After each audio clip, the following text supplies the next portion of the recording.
Welcome to the Westminster Town Hall Forum, where for 31 years we have offered voices of conscience, key issues, and ethical perspective.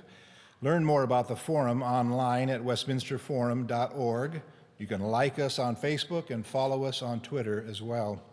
My name is Tim Hart Anderson. I'm the senior minister at Westminster Presbyterian Church, located on Nicollet Mall in beautiful downtown Minneapolis, and I'm the moderator of the forum. It's my pleasure to introduce today's guest speaker. Jeffrey Sachs is director of the Earth Institute at Columbia University and special advisor to Secretary General Ban Ki-moon of the United Nations Millennium Development Goals. Dr. Sachs is considered one of the leading economists in the world today. He's recognized for his contributions to solving the most challenging economic and social crises in countries around the globe, from Latin America to Eastern Europe and the former Soviet Union to India, China, and most recently, sub-Saharan Africa. In his new book, which is on the topic of today's forum, The Price of Civilization, Reawakening American Virtue and Prosperity, he turns his attention to our own economy and the challenges that the American people face as we seek to restore civic virtue and social responsibility as a way to create a sustained economic recovery. Ladies and gentlemen, please join me in welcoming to the Westminster Town Hall Forum economist Jeffrey Sachs.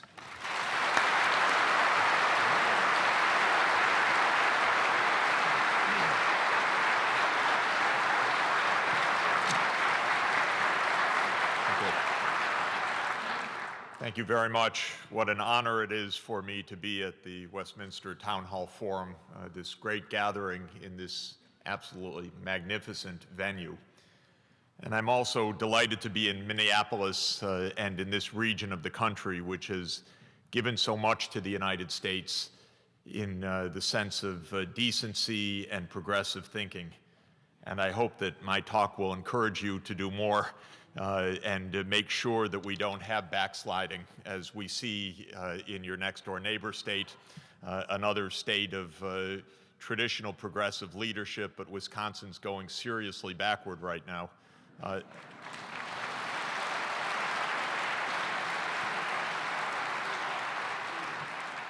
And I want us to help them get right again. In general, ladies and gentlemen, I'm a big believer in high latitudes because when you look in my book, I make a major point of emphasis on the strong performance of the Scandinavian countries, which have given so much to this region as well, to the outstanding performance of countries like Denmark, Norway, Sweden, Finland, also to the Netherlands and Germany. In many, many respects, these countries have a performance in their economy, in society, and an environment which absolutely gives an important message for the rest of the world. And that is that it is possible to have a humane market economy. It's possible to combine efficiency and prosperity with social justice. It's possible to combine a market system and international trade with low levels of poverty, high gender equality, help for young children, and attention to the physical environment. And the Northern European countries have done all of this and shown us the kind of balance that I think is the essence of what we need in this world and what we've lost in the United States and what we need to regain. We don't need theories, we just need our eyes open. And we need to look at what works and what doesn't work. And we need to understand why in this country we are on the wrong track, something that 80% of Americans or more agree with in opinion survey after opinion survey. And we have to understand also something very, very important. It's really true. It's not just a pandering statement. There's nothing wrong with American values. What is wrong is with the translation of those values to policy, because it's Washington that's broken. And we have to understand why it is that Washington is broken right now. And the basic reason Washington is broken is that our political system is corrupt. It's been taken over by money. It's been taken over by powerful interests. It's been taken over by David Koch, who owns too many politicians, who funds what's going on next door in Wisconsin, who is making a mess of this country because he inherited a vast fortune from his father.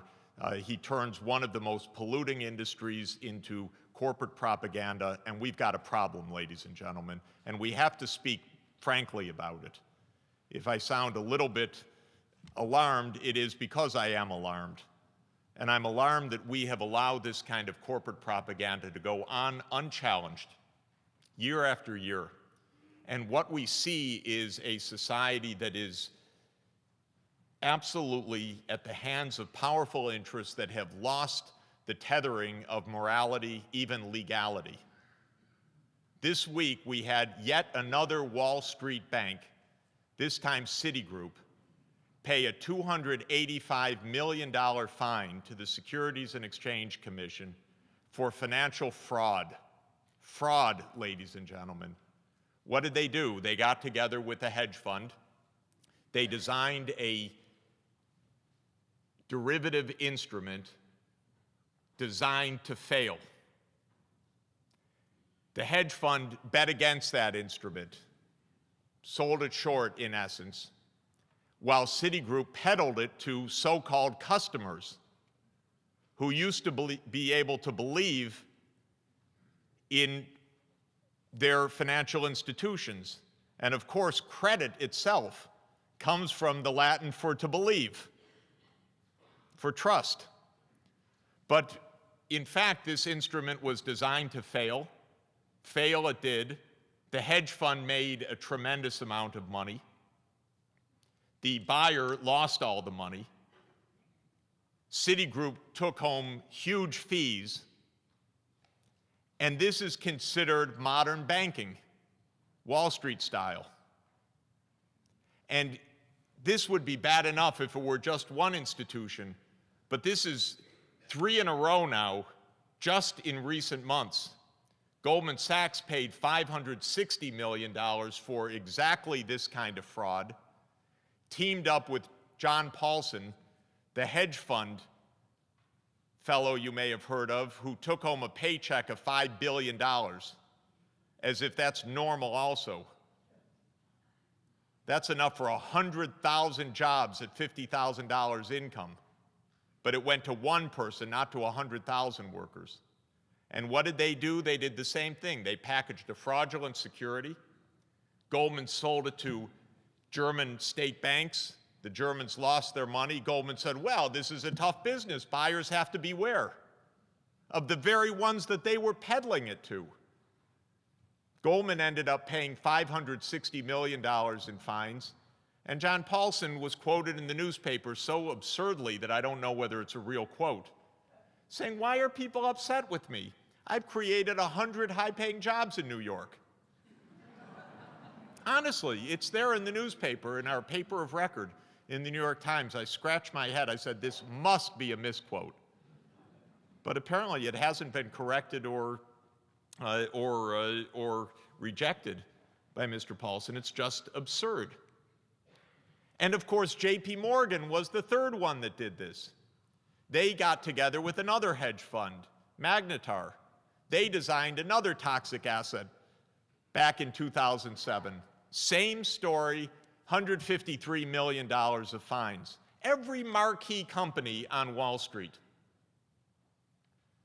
Goldman, Citigroup, J.P. Morgan, AIG, Merrill Lynch, Countrywide Financial, and the list goes on, breaking the law one after another, as if this is a normal way to do business. Then the market collapses. Then all of a sudden they turn around, as does the so-called free market Wall Street Journal, and says, oh, don't you know about market failures? We need to bail these guys out.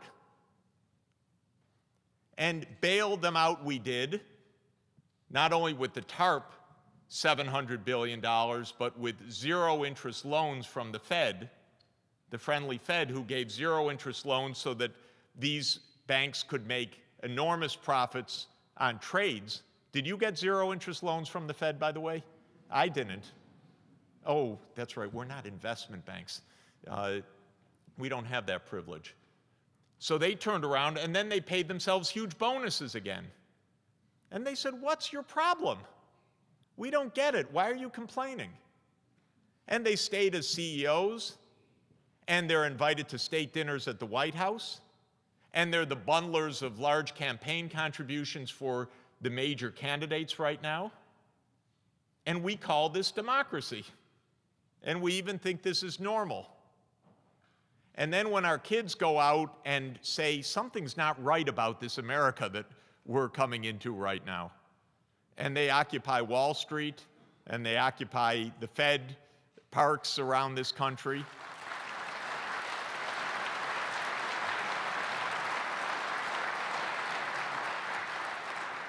then we have people like Eric Cantor call them a mob.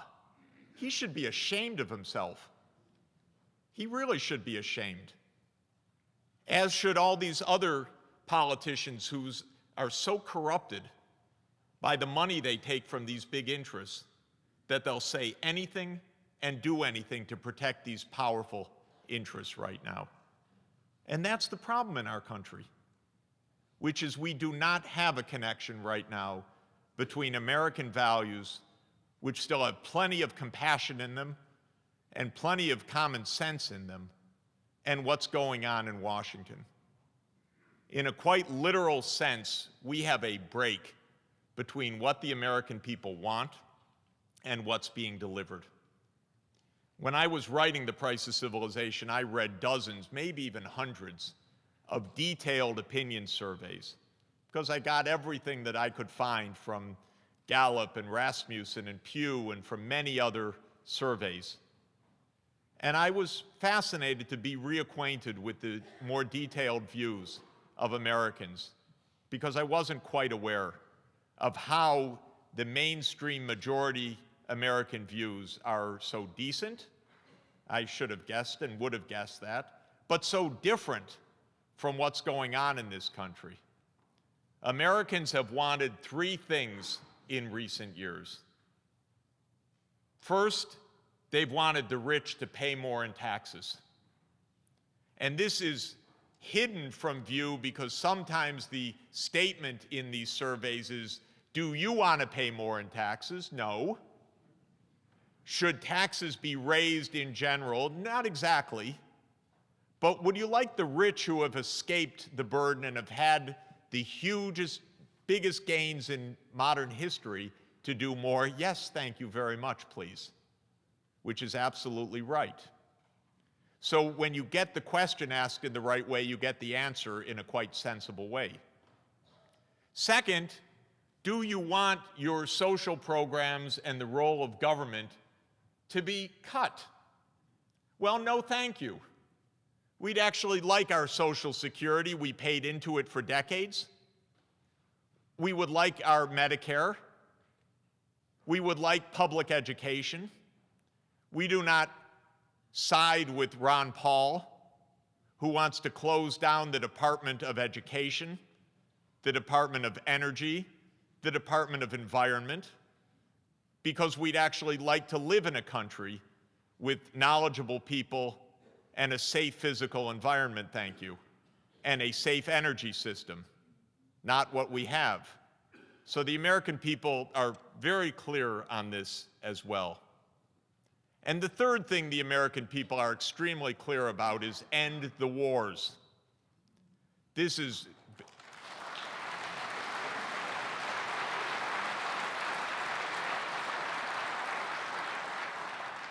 we have been 10 years in Afghanistan. Not surprisingly, in my view, to no avail. This has been a useless, wasteful, bloody, costly period for this country. We're spending trillions of dollars we need back home to rebuild our schools, to train our children, to help them have a safe environment. And we're squandering it, killing people in places we don't have any understanding about, led by generals who know a lot about dropping bombs and sending drone missiles. That's their job. but who understand nothing about Afghanistan and who have no right or responsibility to be determining foreign policy and yet are doing so.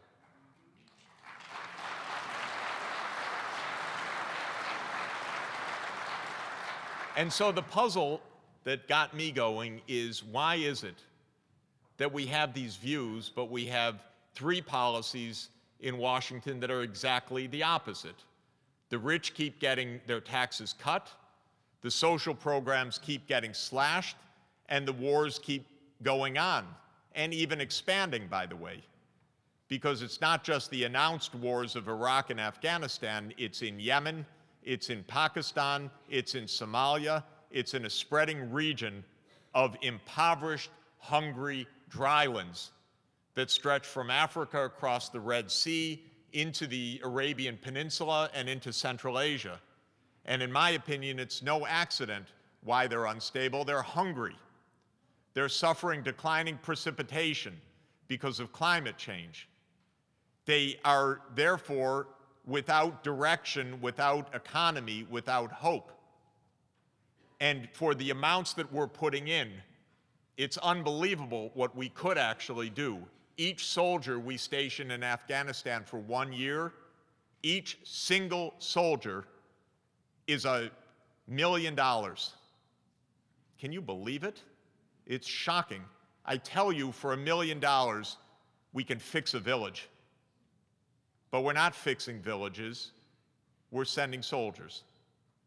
And it's a disgrace because it's being led by people who don't know what they're doing and are squandering lives and money as a result of it.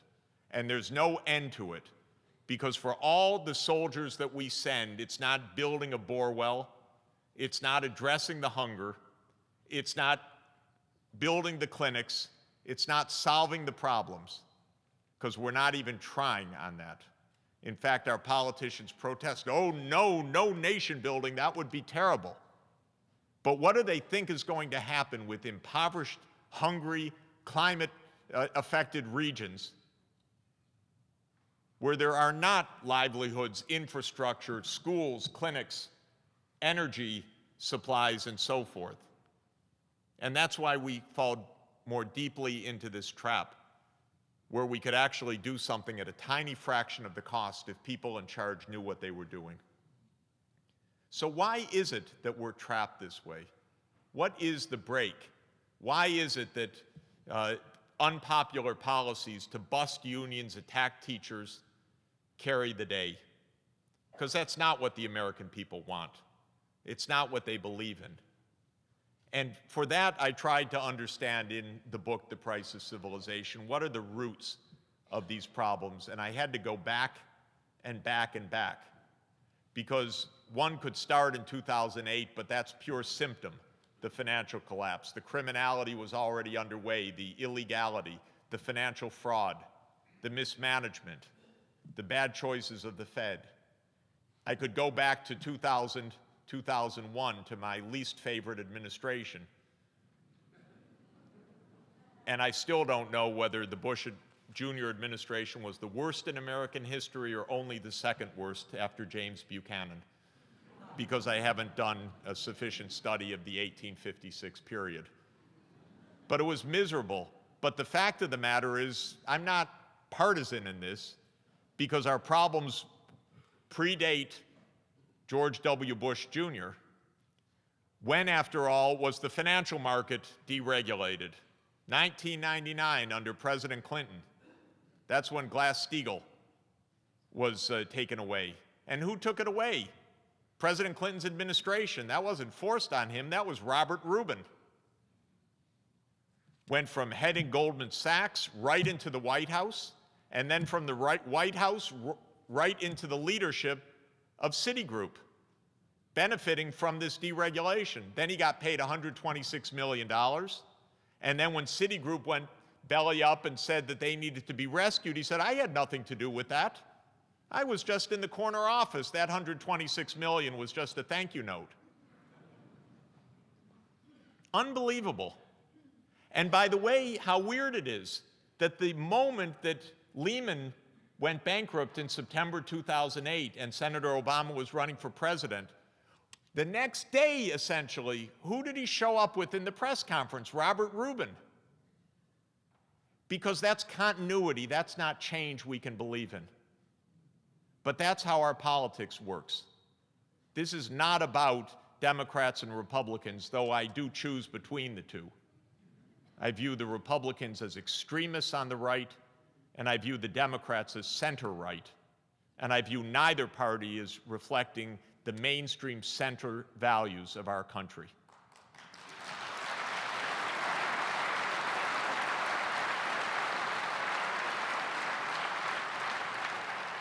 So I had to take the story back through the Clinton years, through what was called welfare reform, which really meant pushing poor women out on the street. Back 1992, still back, and basically, ladies and gentlemen, in just a 2-minute précis, already in the 1970s, America was feeling the first wedge of globalization. We were being shaken. We were facing new kinds of competition. We were facing instability in primary commodities markets, soaring oil and food prices. We needed a diagnosis that said, we're in a new era, we're in a global era. We might have noticed, if we were watching carefully, that China was opening up to trade, and that was going to have profound implications for our industry. Millions of jobs going from here to China, especially the labor-intensive jobs that could be carried out by low-wage workers in China, that meant that high school degree grads in this country would have a hard time finding that middle-class path again. We might have noticed all of that, but we had bad luck because Ronald Reagan became president, and on January 20th, 1981, he made a fateful diagnosis himself. He said that government is not the solution to our problems, government is the problem. I would only say that people that believe that should not be president.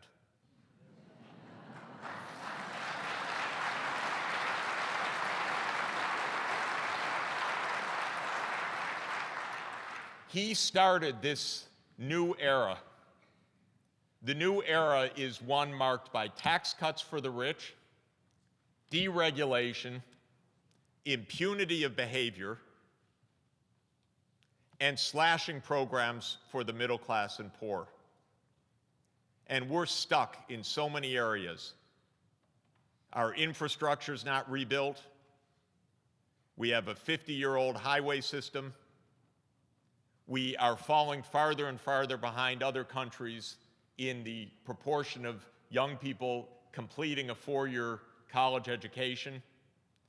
We have a very remarkable solution to climate change, and that is to deny it. Completely driven by corporate propaganda. Not by scientific doubts, but by corporate propaganda of the likes of David Koch and Rupert Murdoch and ExxonMobil. And if you know this sequence, and it's been studied extensively, you know that this is big oil money out to confuse the American people and stop solutions. We've been this way for 30 years. Unfortunately, both political parties have been feeding at the trough. I say in the book that it seems sometimes that the only difference between the two parties is that big oil owns the Republicans and Wall Street owns the Democrats. It's just as close as that. Bill Clinton's innovation was to bring the Democratic Party and Wall Street together. And we ended up with two big bubbles, one in 2001 collapsing and the other in 2008 collapsing, since that fateful union of money and power. And that's why we're stuck right now, because even President Obama, who said he was running on change, has governed on continuity. Because while he did have a grassroots support, he also on the side had the buddlers and had the financial support and brought in Wall Street into the White House and teamed up with the health insurance industry so we wouldn't have a single payer option, and kept the wars going and basically failed in straight talk about how to break through the propaganda of big oil. I don't blame him for all of this. These are tough opponents, but he's played the insider game, and you can't win with the insider game in this country, because the insiders have big money and they know what they want and they're out to get it. And they're going to break every union in the way, and they're going to denigrate government, they're going to denigrate the teachers, they're going to denigrate state workers, and we're on a downward spiral right now without the skills, the infrastructure, the technology to be competitive. And we've lost 9 million jobs in manufacturing, but the manufacturing sector is telling us with skilled workers we could hire more, but we don't have them. So they go for the H-1B visas rather than American kids who can't even afford to get through college right now because the Pell Grants are being peeled away. So the final point I make in this book is that first we got to get our heads on straight and understand where the breakdowns are. And it is around money in politics. It's not paralysis between the left and the right. We don't have a left. We don't even have a center. We've got a right and a right. And it's because that's where the big money is. We have to understand, every time you turn around, another candidate's funded by David Koch. Last weekend, we found it was Herman Cain, who's been on the Koch payroll and support for several years. This is how it's working. If it's not Scott Walker, if it's not Herman Cain, it's the next one, the next one, the next one. Because when you have $50 billion between two brothers, it can go quite a ways. And it can be hidden in one shell organization after another. So you have to do deep archaeology to find out where that money is. And then we have a Supreme Court which can't tell the difference between anonymous corporate money and free speech.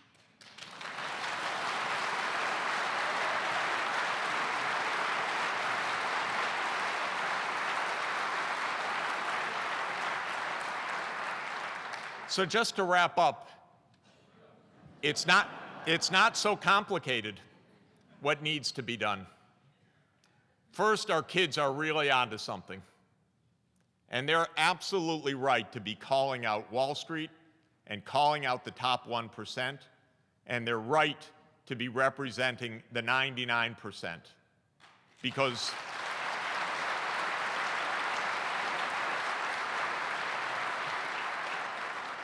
the top 1% has run away with the prize. And a lot of that financial prize is parked in the Cayman Islands and Bermuda and other tax havens right now. And that's why our corporations, with their high profits, are paying the lowest corporate taxes in modern history as a share of national income. Because the politicians and the corporations have worked together to make sure you can transfer price your profits to the Caymans and then enjoy them at zero tax rates. And that's how our system is gamed right now. And I could go chapter and verse with you. And at this pulpit, I feel like doing that, actually. But this is a game that needs to be fixed. So our kids are right. We need to bring the top 1% back under control. That's what FDR knew. That's what his distant cousin Teddy Roosevelt knew before him. We need to get the wealth under control so it doesn't own our government. We need to get the corruption and the lawlessness under control with accountability. CEOs who cheated this country and the world need to go, because we can't have a functioning democracy this way, and we can't prosper with the corporatocracy that we have right now. If we're going to be run by corporations, we're not going to be meeting our needs, and especially we're not going to be meeting our children's needs.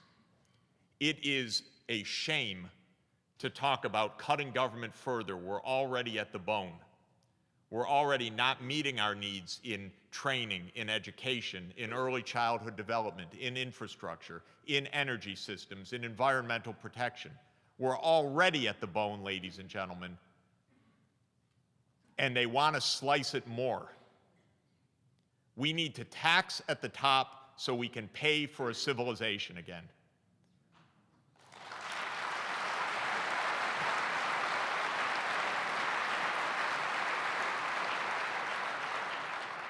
Finally, let me end where I began, right here in Minneapolis. People are so worried.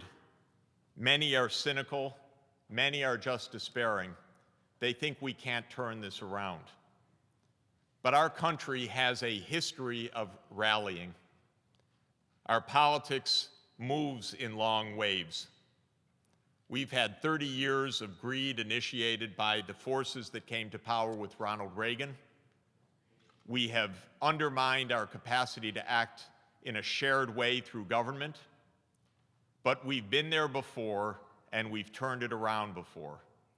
And one of the greatest such turnarounds was in this region 100 years ago, when the first Gilded Age was followed by the Progressive Era. And I count on this region helping to lead a return to American democracy in our time. Thank you very much.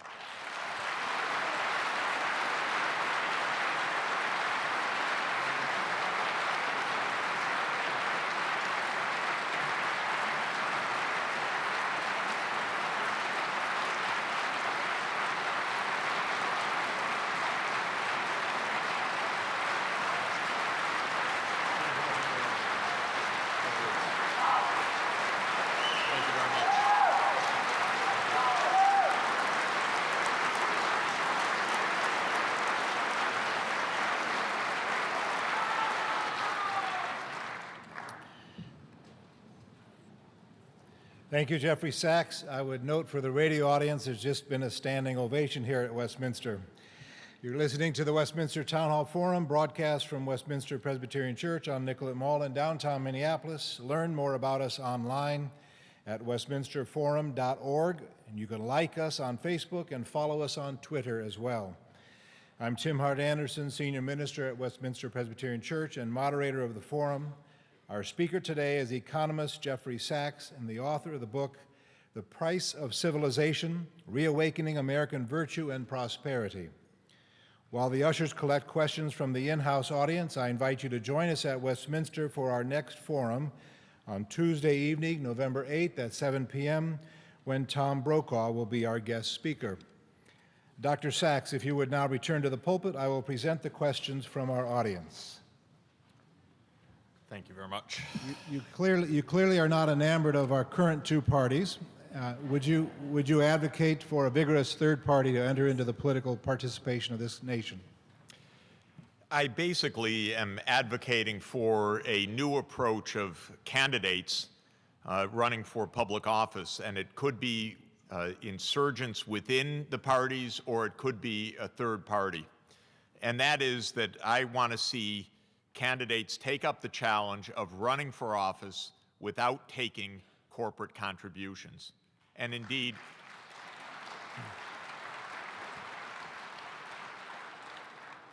without taking any large contributions whatsoever. My proposal is the following: that we mobilize a slate of candidates who make a pledge. I would call it the 99% or the $99 pledge, and that is no contribution of more than $99. And if 1 million people respond for a presidential candidate, that's $99 million, and that's enough for the gas money. And I would say that in our current environment and with our current technology, the idea that you need expensive, paid, commercial television campaigns is passé. That's the test I would like to make. And I believe that a well-made YouTube video can be worth more than $10 million of campaign advertising, and that this is the way that the young people are going to remake our politics. They don't even watch very much TV anymore. The shows they like, they stream on their computer anyway, or on their phones, or whatever other appliance they happen to be holding. I think that we have a new approach that I believe needs to be tested.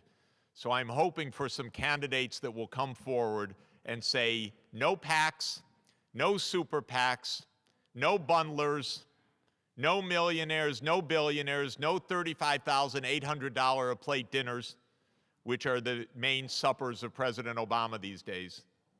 We don't need any of that. But I would accept they will say $99, thank you, so I can cover the gas and help to get the word out. My view is that Americans are so disgusted of this big money and the spin that this will be the most powerful way forward, the best route to re-election, by the way of President Obama. If he stood up tomorrow and said, you know, I've been on the wrong path, I'm sending David Plouffe home to Chicago, which I would dearly like. I'm glad he sent Rahm home. I think that if he said, you know, I've been on the wrong track, I pledge change, but there hasn't been enough change. I recognize that I've been surrounded by too many millionaires and billionaires and too many fundraising dinners. I have enough free media, thank you. I don't actually need $1 billion war chest. I'm not taking any more of this.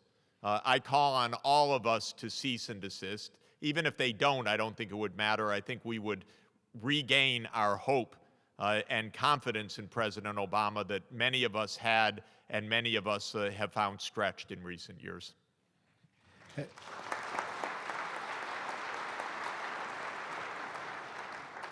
The people want to know, have you had an invitation to the White House for a steak dinner? I've been in the White House on many occasions, but not to a state dinner. I think Lloyd Blankfein took my seat. You know, I've had the chance to meet with the president and with his advisors. They've not agreed with my diagnosis. I keep trying, both inside and outside. I had been the first employer of many of the president's top staff. I think I gave Peter Orszag and Austin Goolsbee among their first jobs.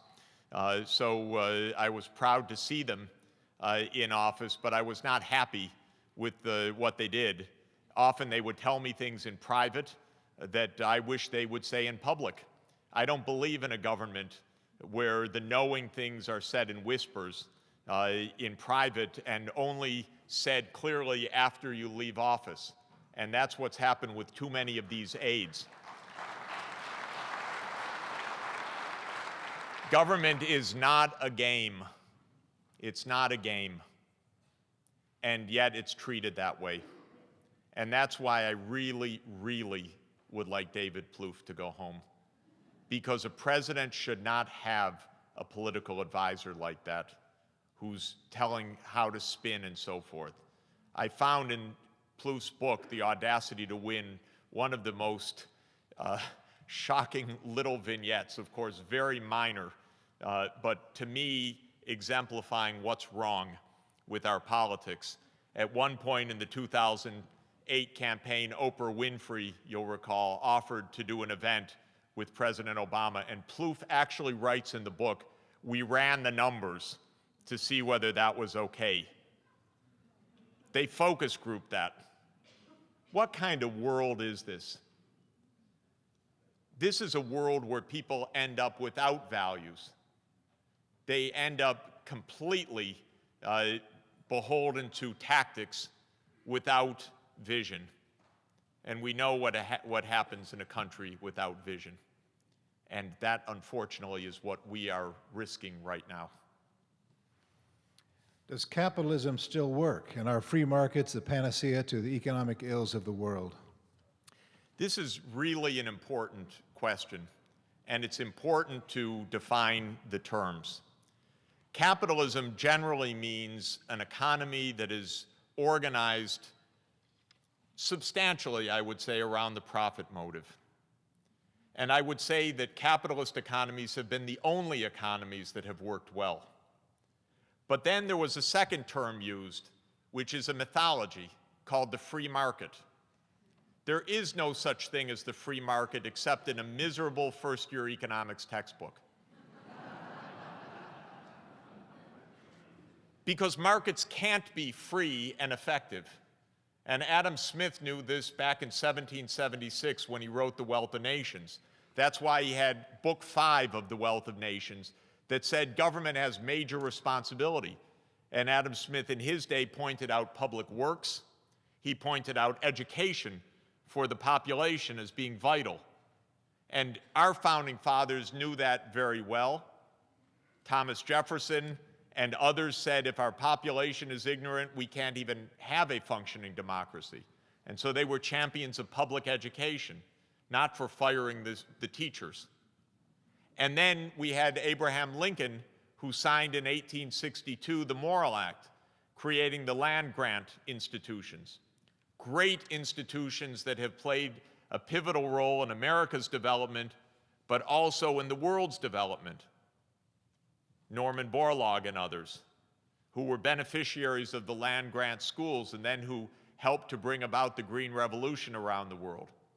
And this is the kind of thing that Ron Paul and these libertarians want to end. They want to bring us back to an age of ignorance, or an age where only a small part of the population can get wisdom, or an age where you have to beg the kings and queens to be the patrons of the arts and the sciences, rather than society operating through democratic government. This is a shame, and this is the big mistake. So a market economy, absolutely yes, but a civilized market economy, where government helps with productivity through training, through education, through infrastructure, through science, technology, through all of the things which help productivity. A government that also ensures fairness so that people aren't so poor and destitute they have no way out. And a government that protects the natural environment, not despoils it as David Koch would do. And with this terrible idea of this Keystone Pipeline to take the world's dirtiest fuel, the oil sands of Canada, to Koch's and others' refineries. What a miserable idea without any environmental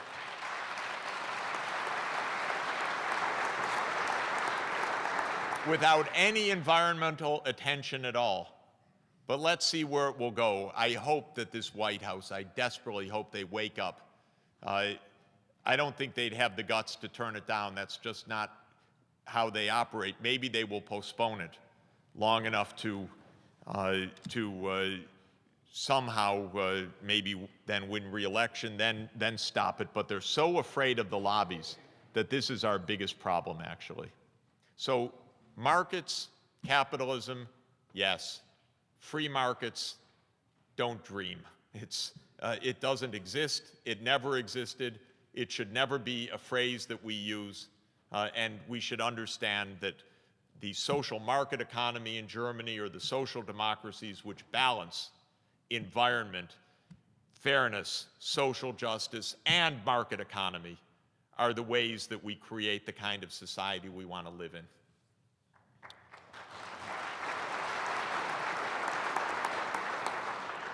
We have a number of questions that have been asked about the media, the role of the media in holding politicians and corporations accountable, the role of the media in presenting certain ideas and not others. Can you comment on the role of media in today's economy and political environment?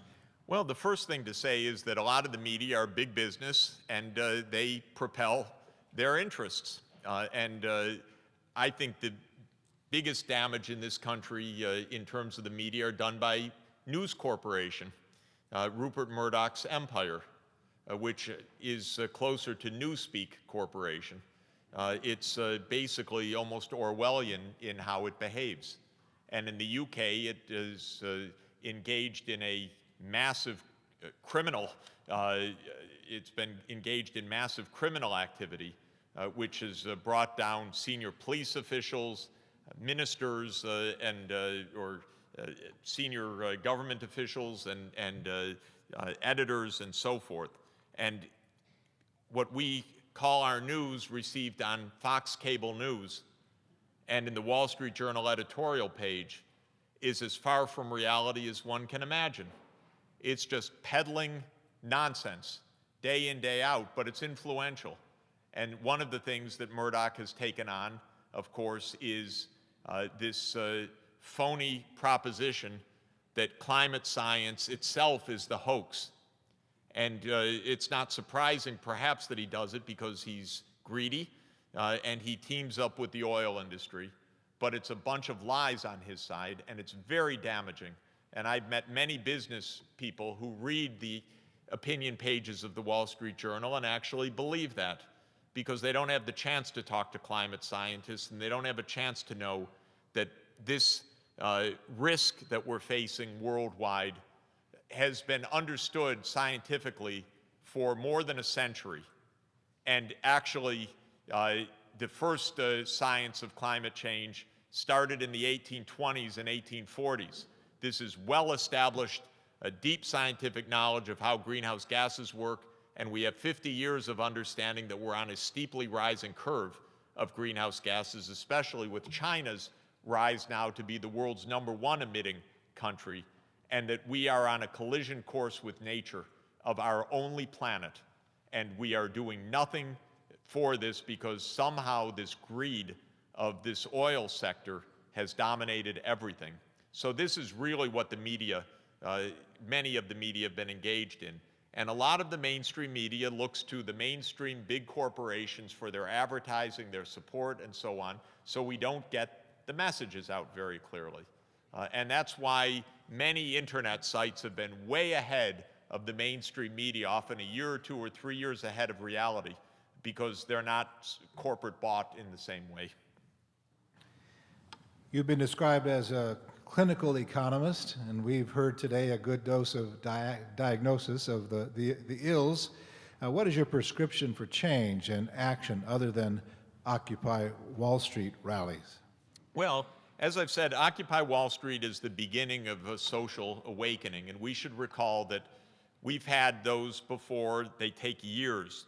The progressive era built from the populist movement, again, born here basically, and into the 1890s, and then it took Teddy Roosevelt and Woodrow Wilson to help bring into reality many of the policies.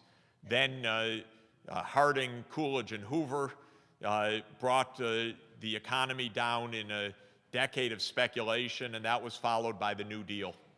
And the New Deal and FDR, who I think was our greatest president in American history, put in place a structure of fairness and regulation that lasted many decades, both Republican and Democrat. And it's important to remember there was Richard Nixon, for example, who signed the Environmental Protection Agency law. And it was, of course, under Dwight Eisenhower, the National Highway System and many of the other national leadership reforms. And so we used to have a bipartisan consensus on the mainstream idea of a mixed economy, and that was broken by Ronald Reagan. Now we have, unfortunately, a bipartisan consensus on tax cuts for the rich and chasing the corporate lobbies. So it's going to take time. I view there being 3 things that need to be done. Occupy Wall Street is in the category of social awareness. Second is policy prescription. I hope my book adds to that discussion, but we need to create a new platform, a new approach, a new idea that neither political party is offering. And then the third part is political power itself. And that's where we need candidates who will not only run on a platform, but run without being bought out or selling out to the corporate interests. Regarding the Nordic experience, to which you referred a couple of times in your remarks, Denmark has the highest taxes and the greatest happiness. Is this an anomaly? Can you explain it? To be a Scandinavian politician is to promise that you will not cut taxes. Honestly. Because the charge is you'll cut taxes and take away the social supports and the decent pillars of society. And so the center, which would be far left for us, not really far left, it would be left of center, their center, says, no, we promise we're not touching the pillars of our social democracy. And the politics is a consensus around high taxes and efficient and effective government. Their governments work because there isn't the corruption that we have also. Their governments actually deliver services. They have a health system which is much cheaper than ours, half the cost, and they have life expectancy 2 or 3 years longer than the United States. And they're able to deliver education services, health services, a cleaner environment, longer vacation time, maternity and paternity leave, by the way, guaranteed child care for all children in preschool, decent daycare, early childhood development, and the public likes this. And I think Americans would like this also.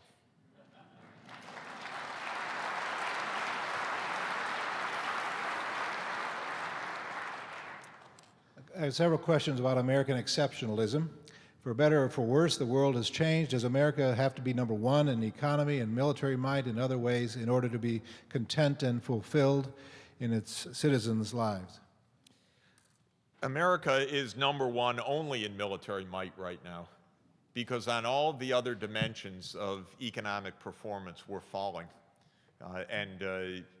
Even the World Economic Forum, which generally has metrics that are very kind to the U.S., now has the U.S. slipping to 5th in competitiveness, but a lot of other indicators are much, much tougher. If you look at how we compare in what's called the PISA scores, which is the international comparisons of education, we're between 20 and 35 in the categories of reading, science, and math. In life expectancy, we have fallen way down. In poverty, we're number one. In social mobility, we're far down. And the list of things where the U.S. is already fading is unfortunately very, very long. When I point this out, people like Congressman Paul Ryan, who wrote the Wall Street Journal's review of my book, and by the way, he didn't like it very much, but we're even, because I don't like him very much in his politics. He's just another hack paid for by David Koch.